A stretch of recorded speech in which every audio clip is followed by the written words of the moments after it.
Okay. Well, hello, everyone, and welcome to another installment of our Ask an Expert series. As we work to solve our maternal health crisis, we are also continuing to fight the COVID-19 pandemic. In this effort, vaccine hesitancy remains a lingering problem. Pregnancy is an incredibly vulnerable time for any mom, and every mother feels the heavy burden of the decision to get vaccinated. Even for mothers who believe in vaccines, there is an understandable hesitation and worry about whether this is truly safe and in the best interest of their growing baby. For our pregnant moms, and especially our pregnant moms of color, this can be a matter of life and death. So today we are going to get answers to some of our most pressing questions regarding pregnancy and the COVID-19 vaccines. I would now like to welcome our guests. First, Dr. Pamela Brug is a board-certified obstetrician gynecologist in New Jersey and is affiliated with Hackensack Meridian Health Raritan Bay Medical Center. She received her medical degree from Rutgers Robert Wood Johnson Medical School and has been in practice for more than 25 years. And she is an incredible partner to Nurture NJ. Welcome back, Dr. Brug. Also with us today, of course.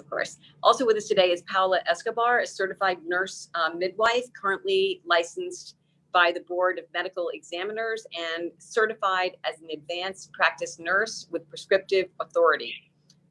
Currently, Paola is delivering out of Hackensack University Medical Center at Pascagoula Valley in Westwood. She has been working in northern New Jersey in maternal child health since 1998 and has worked in urban settings, primarily taking care of low-income women and children. Welcome, Paola. Thank you. And finally, we also have Crystal Charley-Sibley, a reproductive justice and civil rights activist, community organizer, and advocate for Black maternal health. She is the founder of Melanin and Motherhood and a certified doula. Additionally, Crystal currently serves on the board of directors for the Southern New Jersey Perinatal Cooperative and is the former Maternal Justice Subcommittee co-chair for Thrive NJ. Welcome, Crystal, and thank you all for taking the time to be here for this incredibly important conversation. Okay, so before we get into our questions, I would love for each of you to elaborate a bit more on your work and your backgrounds. Dr. Brug, can we begin with you? Sure. I've been practicing all my professional life in New Jersey and noted several disparities that existed in regards to maternal health, and really became involved with it and understood more about it in around 2018. And from there, founded the New Jersey Black Women's Physicians Association, which took up trying to address through advocacy, mentorship, and education, health disparities in New Jersey. Fantastic. Paola, can I ask you to introduce yourself next? Yes, I'm Paola Escobar. I'm a midwife, and I've been working in midwifery over 20 years in northern New Jersey. And basically, it's been Passaic County, Bergen County, Hudson, Essex County. And mostly it's urban settings and women on Medicaid. So we're seeing more and more pregnant women due to the pandemic. I'd say in the area we've grown about 40%. So it's significant, the amount of pregnant women that we're seeing. Great. Okay. All right. And last but not least, Crystal, please. Thank you so much. Crystal Charley-Sibley. I'm a certified perinatal doula, certified by Shafia Monroe Consulting. So I came into this work uniquely through having endured a quite complicated pregnancy myself. And so I came into this work honestly as a patient advocate for Black maternal health, and recognizing that I want to roll up my sleeves and kind of dive in. My clientele varies. I've worked with moms who fall in the realm of low income, but the bulk of my moms actually fall in the space of higher levels of education and higher levels of income, which I tend to highlight because what we do know in Black maternal health, those tend to be the moms with the more fatal outcomes when we look at the numbers in Black maternal health. So when we look at the disparity, those are the moms that I tend to reach out to because those are the moms who sometimes can get left out of the conversation if we're looking at it solely through the lens of a socioeconomic perspective. And so Melanin and Motherhood, we have a special heart for those moms because they tend to really be in the high risk category. And so a lot of the clients I support are high risk and fall in that category with those demographics. Great. Thank you all so much. I think we can now get started. For those of you who may be joining us online at this moment, please feel free to share any questions you might have via the comments, and we will try to get to your questions at the end of our session. I think that the best place to begin is with the questions surrounding vaccine hesitancy. So this question is really for everyone. What reasons do you hear from moms as to why they may be hesitant to get vaccinated? Paola, you want to start? Yeah, so what I've heard is they're pregnant, so they don't want to do that decision right now. They're lactating. It's too new, the vaccine. They're concerned about side effects. They already got COVID, so why are they going to get vaccinated? They feel they have natural immunity. So those are the type of things that they're concerned with. Okay. Crystal? Yes, some of the concerns I've often heard are moms who are concerned about what the vaccine could potentially do to their unborn baby. That seems to be a real big one. They're not sure if they're going to help or hurt their baby by getting the vaccine. And they don't necessarily realize if it's really going to help or hurt them in the long run, should they contract the virus while they're carrying their baby. So that tends to be one of those two kind of go hand in hand. And also, of course, should they get it and they're much closer to delivery, how's it going to impact their breast milk when they start to have their milk supply come in? Thank you. All right, Pamela, over to you. Well, I've heard all of those. I think also to add on, especially in the Black community, there is a certain distrust still in regards to this vaccine. And how it was developed. I think the whole idea of warp speed became like a hesitancy just by that name alone.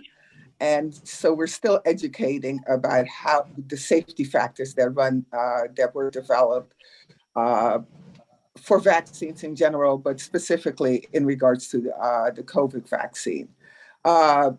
From will I become infertile if I get the vaccine, or when my child, if either male or female, when they go through puberty, will it affect them to go through puberty? Will that cause them to have fertility issues? Will this vaccine cause a miscarriage on its own is also a big one. Yeah, thank you. I really think it's important for us all to understand the questions behind the hesitancy. You know, one thing I will share, even though I'm not an expert, I will say that the confusion over the name warp speed, I think really did set us back. I think there was a lot of concern that we cut corners or we did something with this vaccine that was not normal. And you know, I can't say the number of times I've said that warp speed means we've financed it really quickly so that all of the tools that we could possibly bring to the table were brought to the table as quickly as possible, but no corners were cut.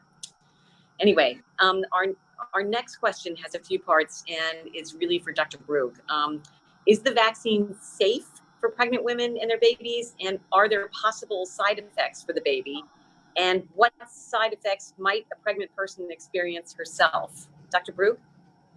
Yeah, so number one, I think, is to understand that, going back to the previous question, that no safety protocols were changed or cut or cornered in any way that we say this is not safe for pregnant persons to this date, right?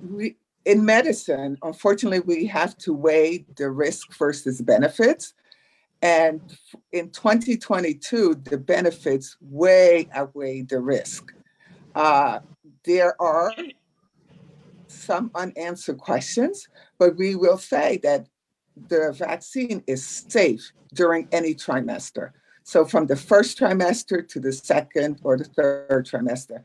In fact, if one gets COVID during the first trimester, you actually have a higher rate of miscarriage because of the infection than if you had the vaccine. And the vaccine protects women through all trimesters in regards to more severe manifestations of the infection and also hospitalizations, therefore ICU admissions.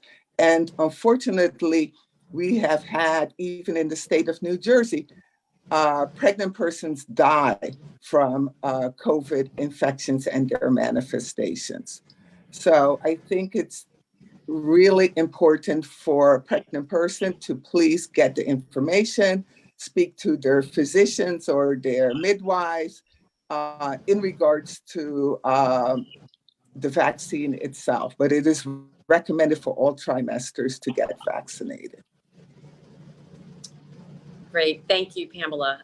It is absolutely reassuring to hear that the vaccines are safe and effective because pregnant women really think twice about everything they put in their bodies. I also think it's important to know what to expect in terms of the side effects. Our next question is for Crystal. Crystal, every pregnancy is so different. So mothers will very likely want to speak to their own providers. If mothers are unsure about getting vaccinated, what questions should they be asking of their provider? Oh, absolutely. So one thing I always encourage all of my clients to be really transparent with your provider. Have a really open and honest dialogue, because you don't want to walk away from that conversation wishing you had asked something that you didn't, because it's ultimately going to affect the decision that you're going to make. So, ask those questions. Like you said, a mother questions everything she's putting in her body, whether it's a piece of food or it's a piece of medicine or a part or medication. So ask, if you're concerned, is it going to harm your baby? Be direct. Is this medicine going to harm my baby? Is the vaccine going to harm my baby in any way, shape, or form? Are there any long-term ramifications that are known? Right, there may be some things that we don't know, but what is known about the COVID vaccine with regard to pregnant women at this time? What about with newborns? Has there been anything shown different in moms of babies who had the vaccine versus who didn't have the vaccine? These are all really good questions. What about moms who nurse who had the vaccine versus moms who didn't have the vaccine? These are the critical questions that you should be asking. And they're very clear questions, but I think that they get to the root of just that genuine care and concern that a mom just wants to protect their baby. And what they'll find when they ask these questions, that getting the vaccine is that protection versus the harm that they're trying to protect their baby from. Thank you, Crystal. I think that is so helpful to pregnant moms who are maybe on the fence about the vaccine and want to speak to their own trusted medical providers, which we all encourage. Okay, Dr. Brug, another question for you. Should a person in a high-risk pregnancy take the vaccine? Definitely.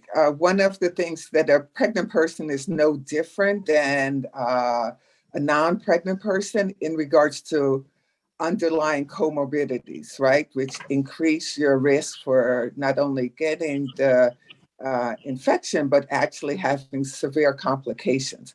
So someone who's high risk, especially in dealing with diabetes, high blood pressure, anything that brings you even more immune compromised than pregnancy itself already does, will actually, the vaccine, again, as was stated by Crystal, protects you from getting this severe manifestation.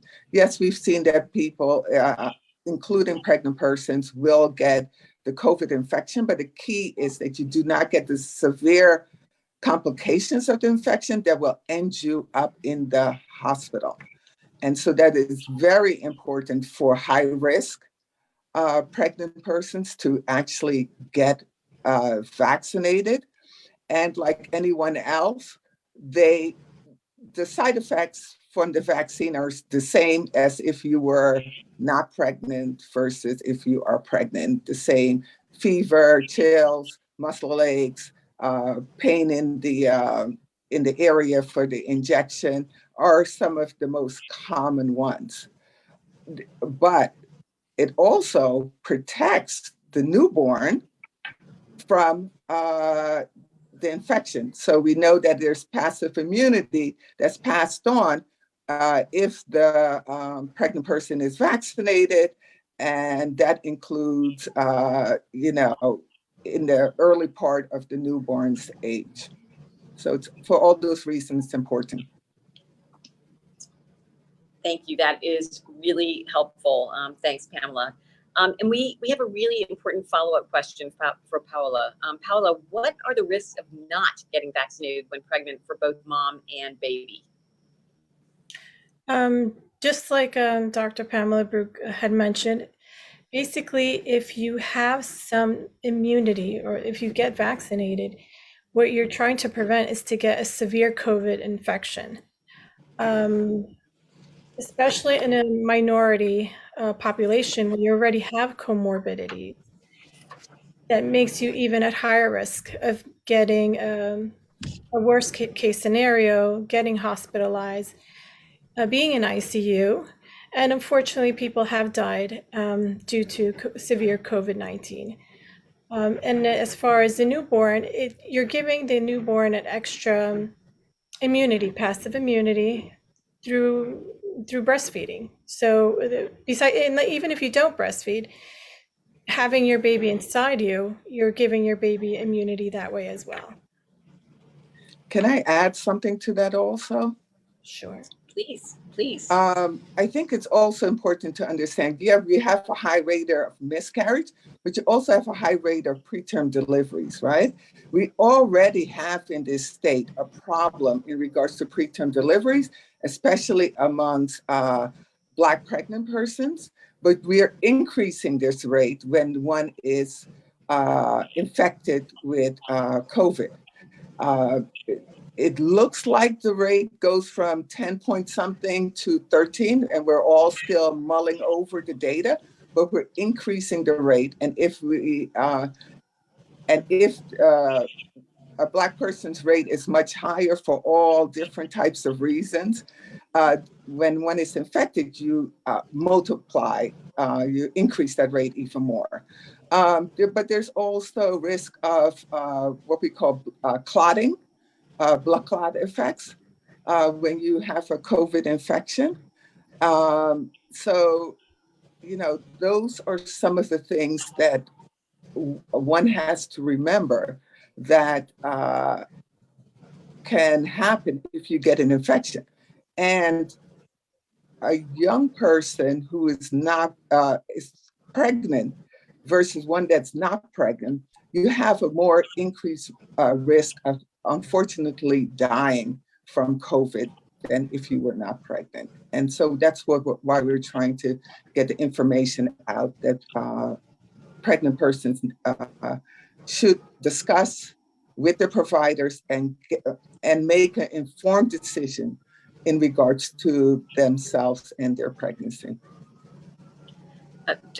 Pamela, building on that, I think we've touched on this, but when a pregnant mom takes the vaccine, does that also mean that their baby will develop antibodies? I heard Paola talk about if you're breastfeeding, you pass on, you know, a lot of the benefits. But what about if you are pregnant? How does that impact the baby?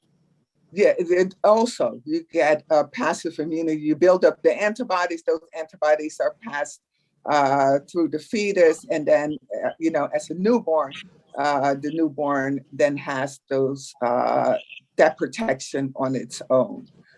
So for all reasons. So if one got, this is important, if someone was vaccinated before they became pregnant and they are now due for their booster, we recommend that you get your booster while you're pregnant for both your protection and also the protection to the unborn child. Okay. Thank you, Pamela. As the virus continues to evolve and persist, hopefully not longer, but I know we all want to be doing everything we can to protect our loved ones. I do have a few more specific questions about the vaccine. I guess, Paola, should women take the vaccine if they are breastfeeding? I think you basically answered this, but is there anything else you want to add on there? Basically, I also, you know, I encourage it, but I also tell patients, look at the statements from the American College of OBGYN, Society of Maternal Fetal Medicine, nurse midwives. There's a huge academy of providers that they put out a joint statement encouraging vaccination and boosters. As far as breastfeeding, I was trying to see which one was better. Pfizer and Moderna are okay. Johnson & Johnson are still in clinical trials. But as far as breastfeeding, yes, it's encouraged. Okay.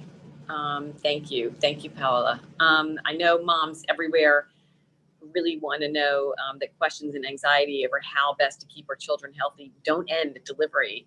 So I think that that's really helpful. And I think, Dr. Brug, you just said this, but can you just reiterate, if a pregnant person has taken 2 doses of the COVID vaccine before becoming pregnant, it is still safe to take the booster shot while they are finishing out going to term? Yes, and it's recommended that they complete their regimen, which includes the booster, because even if they've had COVID, I think that the data now suggests that when you have a COVID infection, it does not allow you to have a continuous immunity. And that's why it's recommended that even if you have had COVID, to get vaccinated.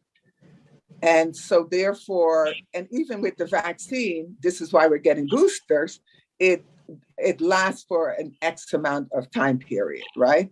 And so if you are now due for your booster, it is recommended that you definitely get your booster to make sure that you are protected from getting the severe forms of COVID-19 infections.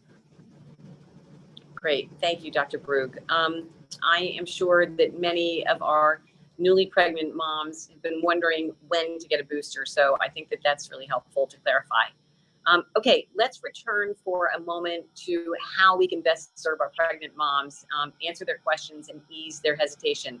Crystal, when you interact with your moms, how do you encourage them to get vaccinated? And how do you speak to a mom who is hesitant to get vaccinated?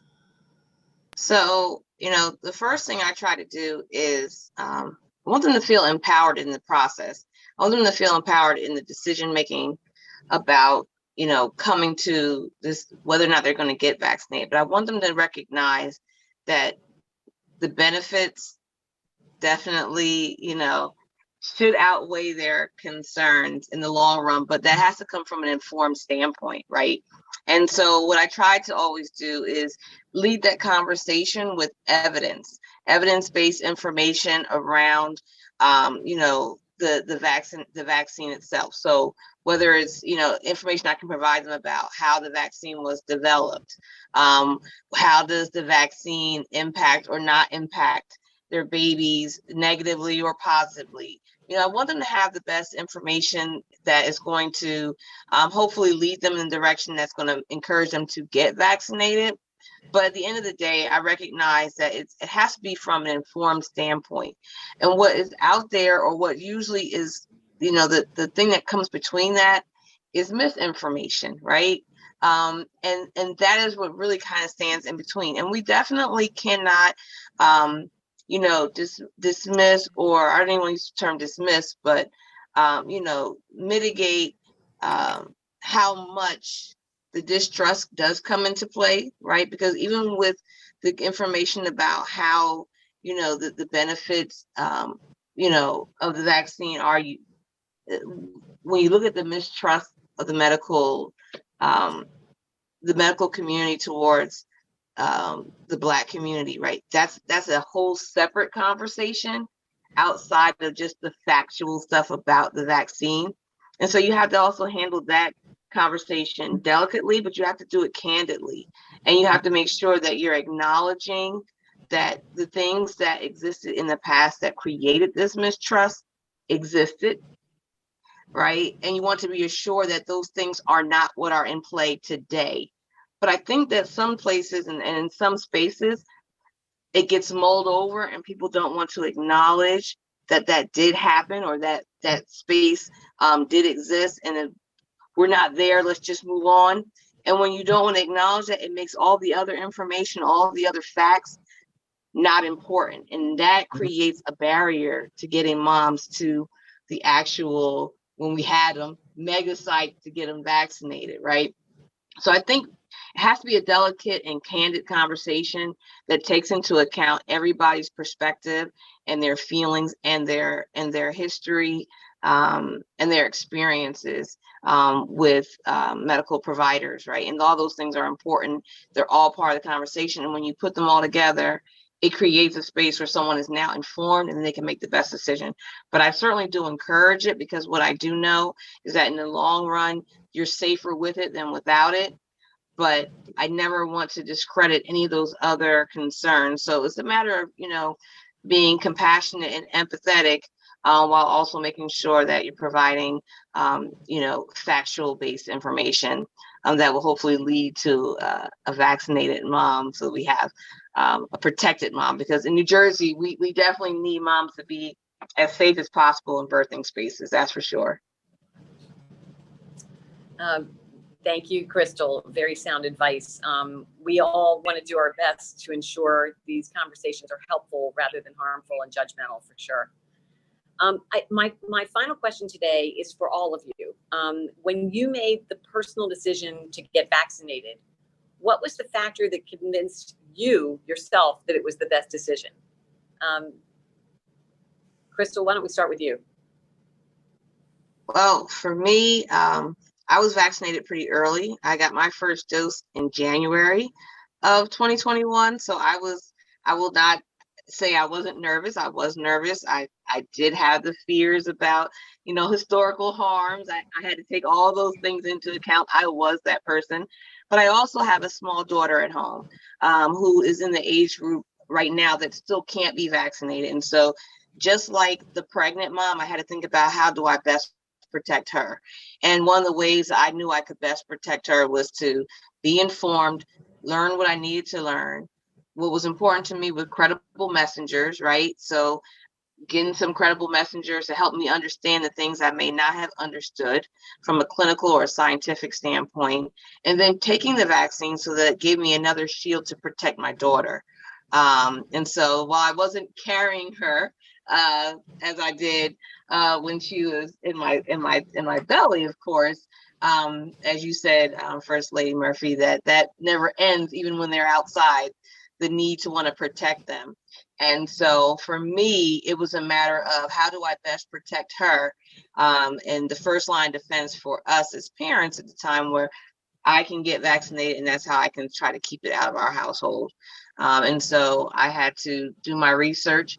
I had to ask the questions. I had to have the personal, like I said, the conversation with the credible messengers, conversation with my own providers, and then go ahead and take the leap. And I always say this, as we all know, I'm not the clinician, a clinician on the panel, but one thing I knew when I had to look at historical harms, and I would tell people this, because I did get teased and people said things, you're going to go ahead and do it. When the vaccines were being rolled out, the first people they were giving them out to were doctors and nurses. And I thought to myself, and I would tell people, listen, if this was designed to kill all of us, I don't think that they would start with the people who are equipped to save us. So that was one of the things that gave me some personal peace before I went and got the jab. And so that's what I would always say. And people would laugh, and it kind of lightened up the moment. But logically speaking, if you think about the fact that doctors and nurses were ones first, that made me feel a little more calm. And that was one of the things that helped me get through. And I'm very glad that I did. Makes a lot of sense. Paola, how about you? Well, mainly it was because I'm constantly exposed. With the pandemic, we don't have the luxury to close our doors. Our office is still open. People are sick. We have to take care of them. People are delivering, and some of the people that were in labor, they didn't even know they had it. We started testing all our patients, and then people are asymptomatic. So it's constantly in your face. So in order to protect, I'm here with a COVID positive mom, and now I'm going to another one that's not. So I need to offer some type of protection as a healthcare worker. So that was the main thing. But yeah, it's something that it's basically a must if you're in patient care. Yeah, that way it doesn't spread even more. Thank you. And Pamela, how about you? Well, I went through a journey like Crystal. Even though it was offered, I could have had mine in December. But I was like, whoa, this is new technology. I don't know anything about it. And I found myself being hesitant while I watched my colleagues and friends get vaccinated. I went and really learned more than I ever needed to about mRNA vaccines.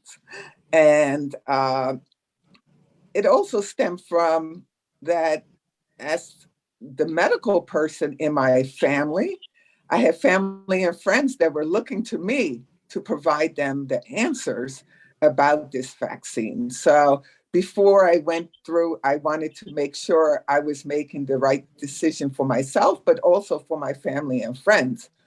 That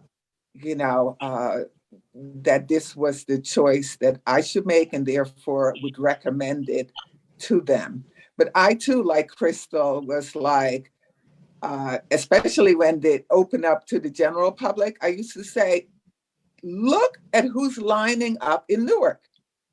People you've never seen in Newark are coming to get this vaccine. This vaccine is not to kill us off and harm us, because we're not the ones that are getting the vaccine right now. Just open your eyes and see what is going on. And people are like, yeah, it seemed like Crystal, hey. I'm like, take a moment and look around and see what's happening, and then, come back and ask me other questions. But yeah, and I also think it's important not to guilt people into it, especially, pregnant persons. I think you just have to deal with facts. Have to say I agree. I thank you everyone for sharing. This clearly was a decision that each of us has had to make, and I know our moms are so grateful for the information you provided today and your candid answers on how to frame these discussions. Before I offer any closing remarks, I'm just wondering if any of you three would like to say anything. If there's something that I did not touch on that you wanted to share before we wrap up our chat. Pamela, Paola, or Crystal, anything? I just wanted something we didn't talk about was that it is FDA approved. And I think once it became FDA approved, a lot of more people felt more comfortable to take it. So just a reminder that it is FDA approved. Sure. Great. Crystal or Pamela, anything else you want to add? I just wanted to say I was glad to be able to receive it as a doula in the healthcare space, being recognized in the healthcare space here in New Jersey, because it was important to me that I was still able to be in the birthing space during the pandemic. And so I know that the doula community is appreciative for that support, being able to keep us in there despite what was going on, because we want to continue to effectuate tangible change in New Jersey around birthing, even in these difficult times. So I was glad to be able to get it under the guise of a healthcare worker and being able to still go in there and support Dr. Brug and Paola and all the other wonderful healthcare providers who bring life into the world here in New Jersey. So thank you for that. Great. All right. I think Pamela, there's anything else? also, yeah, I think that it's important that people realize the New Jersey Department of Health has information that you can go on the website to get information. There's information in all different languages that you can get also. I know that the New York Department of Health just placed on a huge campaign that is, I think it's in 14 languages at this point, in regards to pregnant persons and vaccination. And I just say, get the information and ask questions from trusted sources, and make an informed decisions for yourself and your pregnancy. Great. Okay. So as we all work to make New Jersey the safest and most equitable state in the nation to deliver and raise a baby, COVID-19 is unfortunately an element with which we must contend. I hope that any mom who was on the fence has found this interview reassuring, as the vaccines are our very best weapon against this terrible virus. And for any mom who is still unsure, we really encourage you, please, to talk to your provider, bring a list of questions, and make sure you have all the information you need to make this important decision for yourself and for your baby. I want to thank our incredible guest experts for their time and their support for mothers and babies across New Jersey. Thank you all so much for being here today. And for anyone watching, please share this interview on your social media. You just never know who you may be helping. Thank you all again. Pamela, Paola, Crystal, have a great day. Thanks, everybody. Thank you.